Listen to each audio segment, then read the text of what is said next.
안녕하세요. 원유 확률 통계 이호로입니다. 오늘 이제 드디어 확률 부분으로 왔습니다. 제가 순서가 조금 뒤바뀌었다면 뒤바뀌었었는데요. 이 확률 통계 강의는 확률 변수부터 시작을 했죠. 모집단과 확률 변수, 확률 분포, 그리고 표본 평균, 표본 평균들의 분포, 중심극한 정리, 그리고 그 표본 평균들의 분포를 이용한 신뢰구간 추정까지를 8번에 걸쳐서 강의를 했습니다. 오늘 이제 드디어 확률로 돌아와서요. 기본적으로 확률이라는 것이 어떻게 이야기하는 건가? 확률에 대해서는 표본 공간이 절대적으로 필요하고요. 확률의 성질, 그 확률의 성질을 잘 이해하기 쉽게 나타내는 것이 이제 벤 다이어그램이라는 게 있습니다. 거기까지 설명을 드리려고 합니다. 자, 우선 확률. 항상 우리가 들어왔던 용어예요. 어려서부터 들어왔던 용어죠. 어떤 일이나 사건이 일어날 가능성, 여기까지 이야기하면 확률이 아닙니다. 가능성까지는. 가능성을 0과 1 사이 값으로 나타낸 것이 확률이죠. 그렇죠? 0과 1 사이 값이거나 소수값 또는 100%, 100번율로 해서 퍼센트로 나타낸 것을 우리가 확률이라고 해서 뭐 비가 올 확률, 성공할 확률, 뭐 합격할 확률, 뭐 등등 확률이라는 것을 주관적이든 객관적이든 이야기하죠. 비가 올 확률, 매일 사실 신경 쓰는 사람들은 이제 매일 비가 올 확률을 쳐다보지만 예보를 하는 그 확률이 아마 글쎄요 50% 정도 맞출까? 아니면 맨날 비가 오는 날이면 좀 잘 맞추고 비가 안 오는 날에는 덜 맞추고 뭐 그러는 것 같아요. 그 일이 일어날 확률이 120%야 200%야 라는 말이 있죠. 우리가 뭐 여러분들도 몇 번 들어봤을 용어인데 이건 과장법이에요. 그 일이 일어날 확률은 100%가 끝이죠. 확실히 일어나는 게 100%야. 절대 안 일어나는 건 0%, 0이고 그런데 120, 200% 이런 말을 쓰는 거는 언어상 과장법이고요. 그런데 이상하게 또 왼쪽으로 0과 100%라면 이쪽 0%보다 적은 것 아주 절대 안 일어나 그렇다고 과장해서 마이너스 100%야 라는 말은 들어본 적이 없어요. 이상하죠? 아무튼 그건 뭐 언어에 대해서 잠깐 이야기를 한 거고요. 확률을 이제 공식적으로 정식으로 정의하려면 표본 공간이라는 것이 필요합니다. 표본 공간은 어떤 일이나 사건, 그걸 시행이라고도 부르는데 이 일어날 모든 결과들의 집합, 모든 경우들의 집합을 표본 공간이라고 합니다. 이미 우리는 모집단에 대해서 이야기를 했어. 모집단.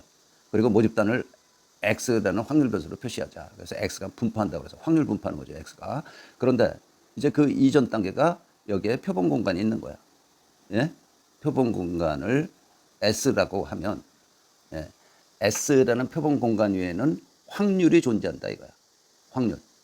그래서 이제 조금 이따 나오지만 P 닷으로 표시를 하는 거고 확률 변수에 대한 확률은 Fx로 표현하는 거고 그래서 이게 나눠지는 것 같지만 연결되어 있습니다. 표본 공간을 또 모집단으로 확률 변수로 표현하는 거야. 예? 그건 조금 지금 괜히 헷갈릴 테니까 나중에 기회 있으면 한번 설명을 하겠습니다. 자, 우리는 이제 표본 공간, 단순히 확률을 정의하는 표본 공간들만 일단은 보겠습니다. 아주 간단한 예로 동전을 한번 던질 경우 표본 공간은 앞면 아니면 뒷면이죠. 그래서 앞면을 헤드에 H를 따온 거고 뒷면은 테일의 T를 따온 겁니다. 그래서 HT 이렇게 표현을 하죠. 간단하게. 그래서 표본 공간 S는 이 경우 동전을 던질 경우 H와 T라는 두 개의 표본점으로 구성된다라고 그러죠. 주사를 던질 경우 표본 공간은 1, 2, 3, 4, 5, 6이죠. 그렇죠? 1, 2, 3, 4, 5, 6. 그런데 여기에 이제 그냥 일반적 표시로 S1, S2, S6로 표현을 했는데 표본점이라는 것을 좀 강조하기 위해서 일반적으로 표현을 했습니다. 이걸 표본점이라고 불러. 표본점. 한 개. 표본 공간을 이루는 기본 단위가 표본점이에요. 이 표본점들 몇 개 묶은 것이 이제 부분 집합 뭐 이렇게 표현이 되는 거겠죠. 그렇죠? 이것도 표본점이고 이것도 표본점. 이것들 다 표본점이에요. 네? 뭐 여기서 이상하거나 이해 안 될 거는 없죠. 예, 주사를 던질 경우 모든 가능한 결과의 수 1, 2, 3, 4, 5, 6이다. 그렇죠? 자, 확률은 정의입니다. 정의. 표본 공간 S 위에 정의되는 함수로서 함수. 야, 확률을 함수라고 부르네. 네, 함수로서 p 닷 어떤 값에 대한 p 값 이렇게 생각하면 돼요. 예? fx 여러분들이 익숙한 게 이제 fx인데 f 닷이라고 표현해도 되는 거야. 여기에 어떤 값이 들어온단 말이에요. 표현되면 다음 조건들을 꼭 만족해야만 우리가 그거를 그런 함수 p를 확률이라고 부른다는 거야. 어떤 조건이냐면 표본 공간 S 내의 S 안에 있는 임의의 집합 A에 대해서 그 함수값 P 값이 0보다 크거나 같다. 음수 요소는 안 돼. 그건 뭐 아는 거죠. 그리고 전체 표본 공간에 대한 그 값은 P 값은 1이다. 그 앞에서 우리가 0과 1 사이 값으로 표현한다라는 말하고 일치하는 거고요. 이게 이제 정의에 들어오는 확률의 조건식이라고 할까 하는 거예요. 또 표본 공간의 부분 집합 A1, A2, AK에 대해서 그 A들의 합집합에 대한 확률은 각각의 각 집합의 확률값의 합과 같다. 단 교집합이 어떤 두 개의 교집합이 영집합일 때, 공집합일 때 이런 관계를 쓸 수 있다. 이런 관계에 있다라는 이야기고 AI와 AJ의 교집합이 영집합일 때 교집합이라는 것은 겹치는 부분이 없다는 이야기예요. 그렇죠? 서로 배반적 익스클루시브하다라고 이야기합니다. 서로 배반적이라고 부른다. 서로 배반이라는 말은 뭐 여러분들이 확률 공부를 할 때 나오는 용어입니다. 여기 이제 조금 특수한 것이 파티션이라는 게 있어요. 파티션은 이 A1에서부터 AK가 교집합이 공집합이면서 그러니까 겹치는 부분이 없이 이렇게 전부 다 S를 구성할 때 A1, A2 해서 AK가 점점점 그 합집합이 A1에서부터 AK까지 합집합이 전체 표본 공간일 때 표본 공간을 A1에서부터 AK로 나눈 거죠.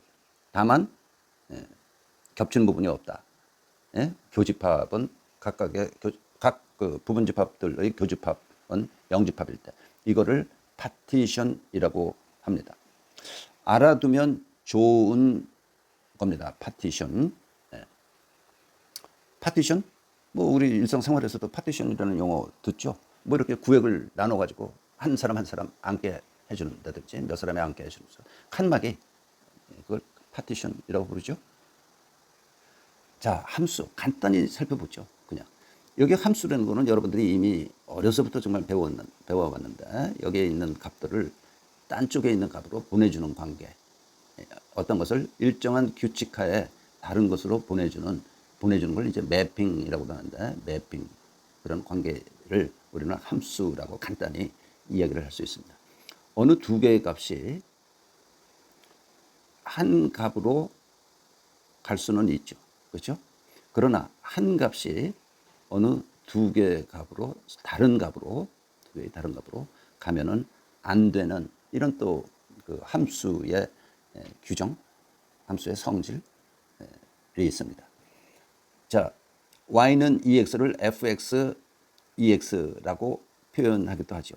그래서 방금도 이야기했듯이 여기에 어떤 값을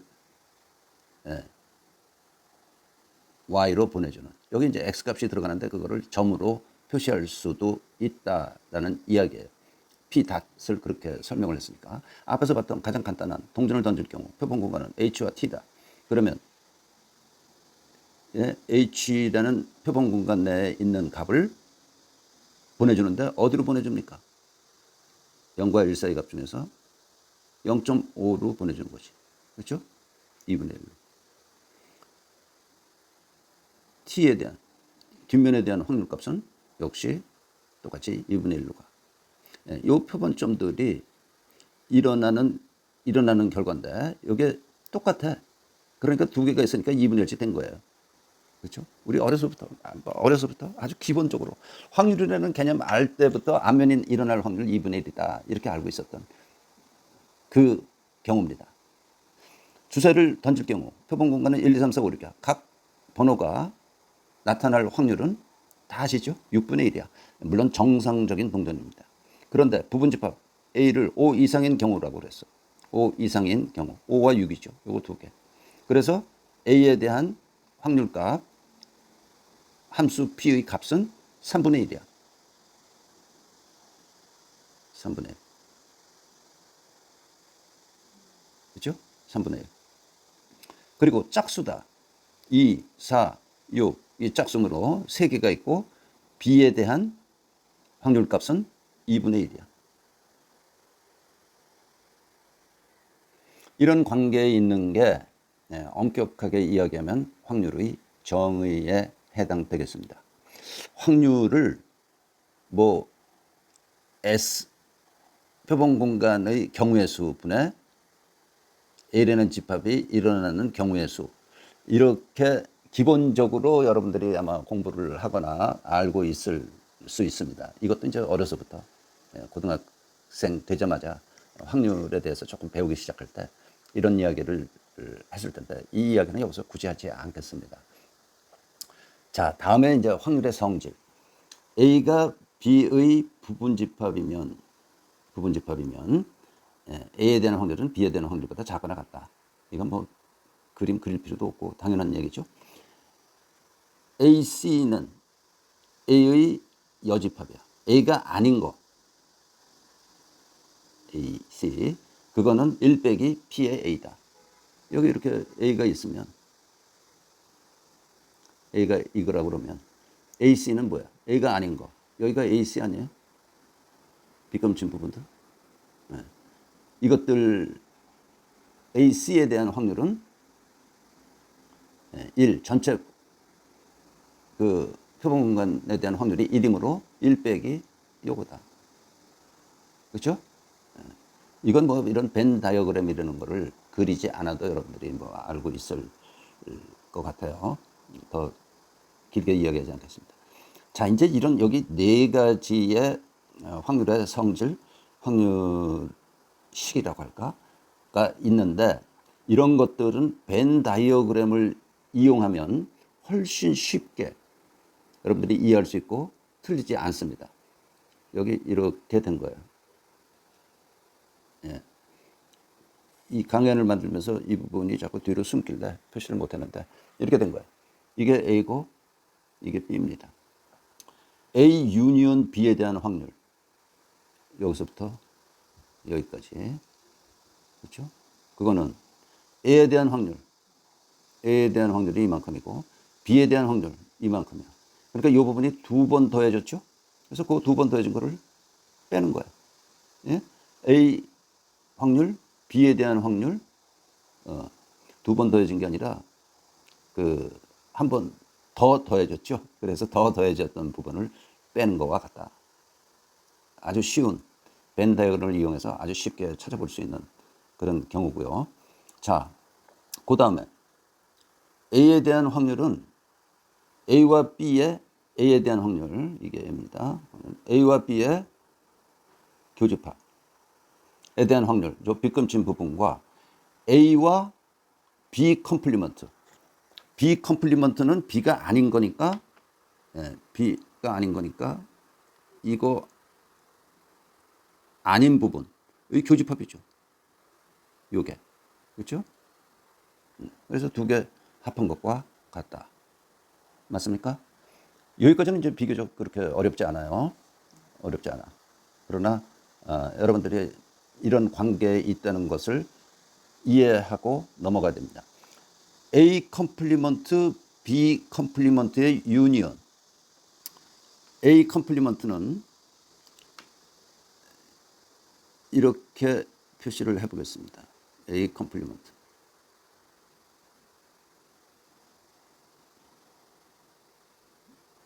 그렇죠? A 컴플리먼트. 또 B 컴플리먼트. B가 아닌 거.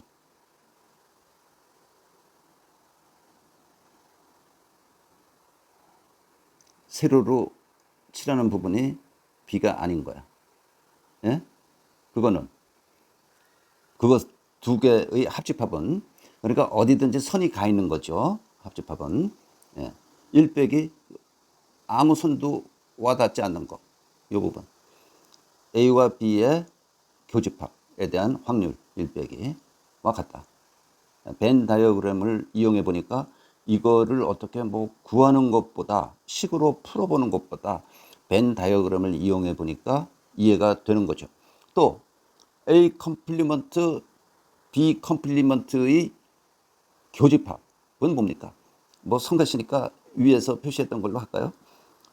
A 컴플리먼트 가로로 선 근거, B 컴플리먼트 세로로 선 근거의 교집합. 그러니까 뭐예요? 이렇게 가로 세로로 빗금친 부분이 아닌 곳 여기죠. 그렇죠? 그래서 이 부분은 A 유니온 B 1 마이너스 A 유니온 B와 같다라는 것이 이거는 쓰지 않겠습니다. 와 같다는 것을 우리가 알 수가 있습니다. 자, 나는 여러분들한테 이 식들을 외우세요. 이거는 기본적인 식이고, 이것도 쉽게 이해할 수 있죠. 그죠? 쉽게 얻어질 수 있는 부분이야. 근데 이 두 개는 그렇게 뭐 외우기에 쉬운가요? 예? 외워야 되나? 아무튼 알아두면 컴플리먼트에 대한, 특히 여집합에 대한 그 풀이를 해나가는데 도움이 될 것 같습니다. 이게 이제 너무 간단하다면 너무 간단하지만 확률에 대한 이야기를 마쳐 거고요. 다음에는 다음 시간은 좀 복잡한 걸로 아마 여러분들에게 복잡한 것을 소개하게 될 겁니다.